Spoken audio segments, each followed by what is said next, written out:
Alright guys, how y'all doing? Jamal Ellis and Nomad Day. Just going to do kind of a question and answer thing from some questions I've just been getting from some people that want to know more about me. So in response to the claims that most travelers are just people who don't have anything going for themselves, so I'm gonna say this. I have a bachelor's degree in graphic design. I have a master's in marketing slash communications, and I was in a PhD program for communications until I ultimately decided that the PhD wasn't what I wanted to do. Academia was not my path. Once I began traveling, it opened me up to a new aspect of the world that I had only experienced before in classes like social studies. Like when you talk about places like Pompeii and the people that died there, when you actually go there and you see, like, these molds of these people who died in that volcanic eruption, is different seeing it in real life versus reading about it via text, if that makes sense. So I wanted to be a person who experienced the world instead of reading about it. Not that there's anything wrong with reading about the world, it's just at some point you read about the world because you want to know the world. So I just transitioned more into experiencing that for myself, and it's been a fun journey. So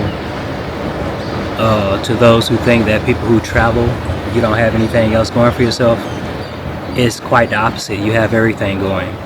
You meet new cultures, you meet fellow entrepreneurs who are also traveling, and I explained that statement.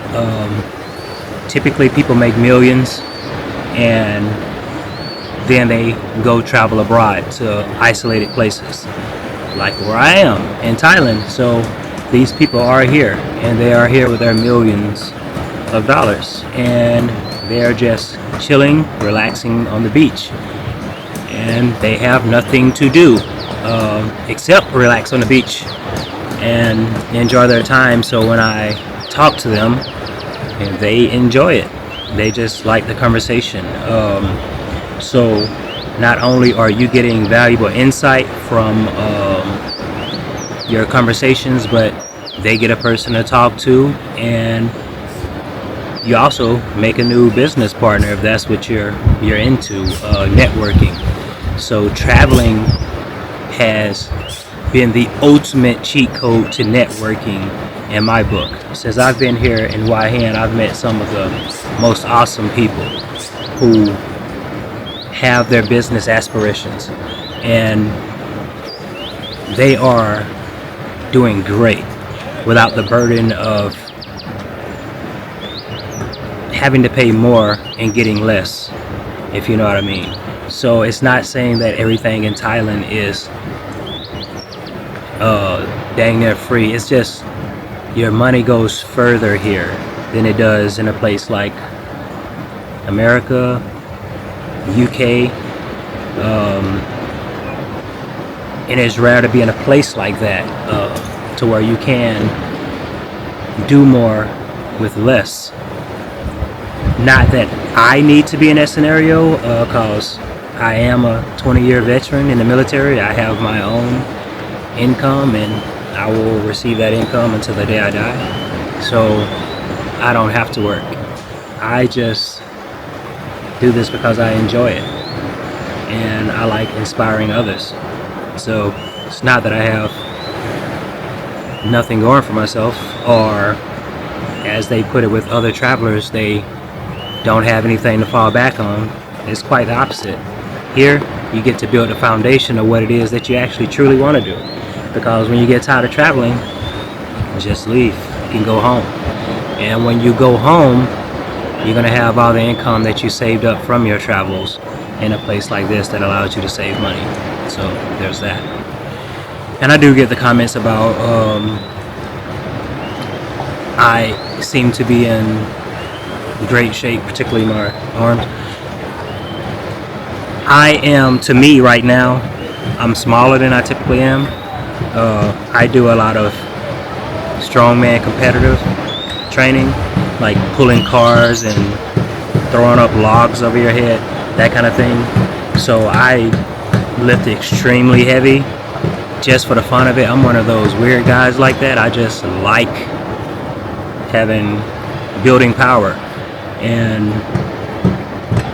it's great to have a exercise hobby while you're here abroad, because it does keep your mind sharp, training, and it does help to keep you healthy. But again, I am smaller than what I typically am, so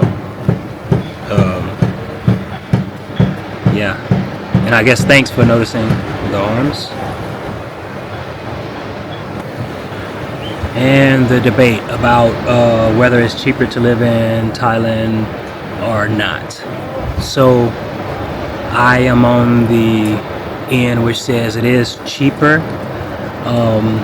but I'm going to explain my statements. So it's not that you get better quality of a home here in Thailand for the amount, but rather you get more home for the amount, if that makes sense. So I'm used to being in nice areas, so to me it's okay with me. Yes, I had a rough upbringing, but for the most part, God blessed me to make it to nicer areas in life, and I've had a chance to experience that type of life. So being here and seeing what is considered luxury, it's nice. Like, there's no shade there. It is great. What I've noticed is, say like you see that condo that's the 5-star that's on the beach. In America, you're paying in the thousands for that, and here you can get some of those for a month. And I'm here as the example of that. I chose not to get a condo, but I'm staying in like Airbnbs for like each month, because the Airbnbs allow me to save more of the income that I already have, and it's just me here at the moment. So why get all the extra space when I don't need it? Then I can save where I can save and spend where I can spend. And ultimately, I'm a businessman at heart, and it just makes more sense for me to do the monthly rental via Airbnb, because not only do I get to move around under that 30-day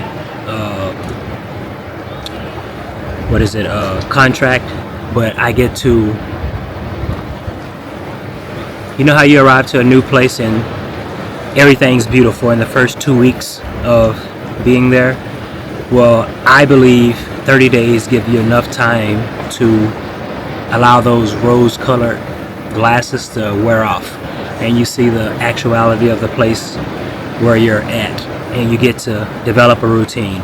So if you don't like that routine in this 30-day period that you built, then you can just go to another city or move to another location.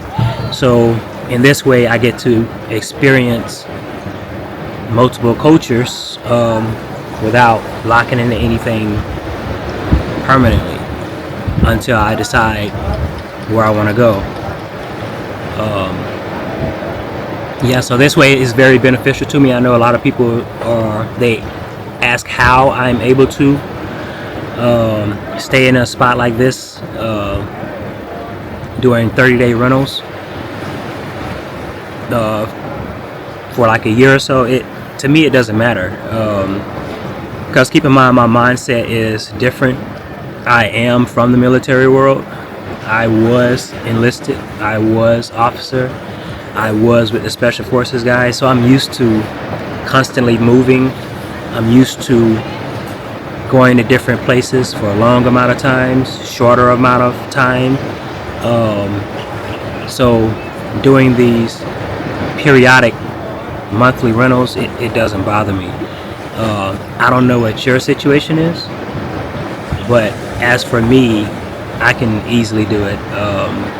And eventually the day will come to where I will want something more stable, and once that comes, then I will buy a home somewhere. But rest assured, I will have saved up enough to do that when that day comes. But as for now, I'm just traveling and going where God takes me. And I've gotten questions about the visa that I'm using to be here. So right now I'm on the tourist visa. There are two types of tourist visas. There's the 60-day, and there's the multiple entry, which is 6 months. And I'm here on the multiple entry, which requires you to leave every 2 months. Just do like a quick border run and come back, and you can do that up to 6 months. But I will be doing the DTV visa, which allows me to do a border run every 6 months, because to me that's easier to do while staying here in Thailand. When I'm in Vietnam,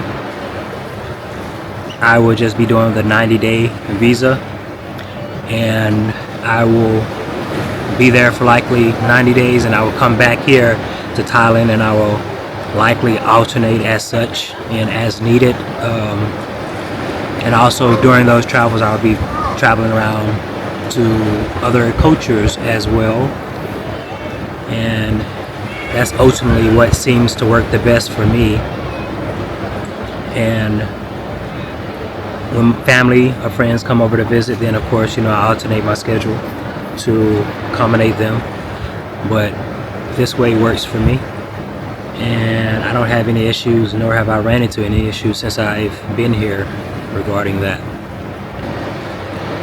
Are the bugs crazy here? Yes, the bugs are crazy. As you see, I am always swatting away flies and mosquitoes. But then again, you're in a coastal area, and that's what's going to be here when you're next to the ocean, and we are in I would call the jungle.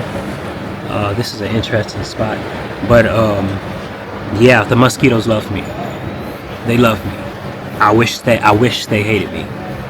I mean, I really wish. At this point, it's like everybody else is getting ate up by mosquitoes, but when I come, the mosquitoes leave everyone else alone and come to your boy. Like, they just love me, and I hate them. Like, I mean, I really hate them. But they are everywhere, from the outdoor restaurants, from your walks, obviously, in the hills, roadside, and when I went to the hospital the other day, they were even in the ER. They were mosquitoes in the ER as I was getting my blood taken. So, mosquitoes are something you learn to live with here. Also, mosquito repellent is as well, but it works for some, not so much for others, and I am that others. Gosh, right on the nose. See what I mean? Now, what's my take on, is Thailand everything that I was told it would be? Yes and no. I'll explain this statement. So, I put it like this. To a person who's never been out of the hood, I just use that as an example, right? Anything outside of that hood that looks better than that place in which they are raised is going to be wow factor to them, right? And to a person who's traveled the world, and when they see that same thing, they're going to be like, okay, this is nice, but I've seen better elsewhere. In this particular instant, it's nice here. I've seen better, but that's not putting down Thailand. Thailand is great. It's just, I I've seen better. And I don't know how else to put that. Like for instance, Switzerland. A lot of you people who've been following the channel, you guys understand that I've been in Switzerland a lot. It was like my second stomping ground, and there's really nothing beating that at the moment that I've run across. Not saying Switzerland is just the top of everything. It's just that so far of my travels, that's been the absolute most scenic place that I've been to. And Thailand is beautiful, but it has its own beauty. I don't think those two beauties are to be compared, because the cultures are different, the way of life is different. So I would say, if anything, instead of focusing on which culture is better or can Thailand live up to American culture, just have the mindset that you're coming here into a foreign country, and the locals are accepting you in. Learn their culture and study how hospitable they are, and you just never know. One day it might come back towards you in a good way. All that good energy. So I'm a huge believer that if you put good out into the world, good comes back to you. There's already enough evil in it, so why focus on the bad? Let's put some good out there. So that's why you'll never see me posting negative stuff anywhere on anything, because I'm just blessed to even be in this position to experience all this stuff, and I just want to inspire other people to be able to do the same. This isn't a humble brag type of situation, none of that. This is just God chose me to be able to travel the world, and I believe he did it for a reason. So I want to help other people learn to travel as well. And they say in retirement, you have to have a hobby. Well, traveling is my hobby. It's what I enjoy doing, traveling and film and music, which is a whole nother subject altogether. I did release an album with my name, Jamal Ellison, titled Woke Up With a Mission. But this isn't a video about that, but I definitely had to put that in there. But it all goes to say that when you're here and you're retired, like I am at such a young age, you have to have a hobby. And in my case, multiple hobbies. I do a lot of stuff and I have fun doing it. And it's even better knowing that I don't need the income from it. It's literally just passion projects and being able to share that with people. So yeah, I love it. But what I love most is sharing that with others. Yeah. When it comes to the hardest part about traveling, I would say the hardest part is putting everybody else's opinion aside and doing what your heart is telling you to do, because there's always going to be someone telling you, oh, you need to do this, you need to do that, but according to their experiences, this is what they recommend, that kind of deal. I mean, take it all with a grain of salt, because I tell you about my experience, and even take that with a grain of salt, because that's my experience. It may not be your experience, but it is going to be something good enough to let you build a foundation upon for your travels. I would say, if your heart is telling you to do something, do it. When God's calling you on a path, take that path, travel. And I know a lot of you are like, man, how are you, in Thailand and you still relying on God, and isn't this a Buddhist culture? Of course, yeah, it's a Buddhist culture, but I believe the hallmark of education is being able to just sit and talk to people. You'd be surprised. You can learn. Like, there's an old saying that even a broken clock is right 2 times a day. Just talk to people. You can learn, or they can learn from you. and if not, then you just get a new friend. You build many friends. That's how I view things. But when it comes to traveling, just look at it like this. When you do stand before God one day, it's just going to be you and God. It's not going to be all those people there who told you not to travel, who did. It's none of that stuff. So if it's only going to be you and God, then I say travel right now like it's just you and God. You know, bring your family, bring your wife, your husband, your kids, bring everybody, and just travel while you can. Because I can tell you this, we're getting older with each passing second, and it's better to travel while you're young and while you're able. And in some cases, even if you're older, it's just better to just do it. Just get out, experience the world while you can, because there are a lot of people who unfortunately lived and never actually lived, never got the chance to actually live and experience places like this. So I say move in your blessings, step forward, and travel if you feel you're being called to travel in your heart, because your journey may inspire others, just as someone else's journey inspired me. So yeah, I say let's help out each other, follow your dreams. As I talk to you guys, this is the view I'm looking at, and this is why I say you have nothing to do here but relax. No one cares if you come up and bother them. Everyone's just relaxing.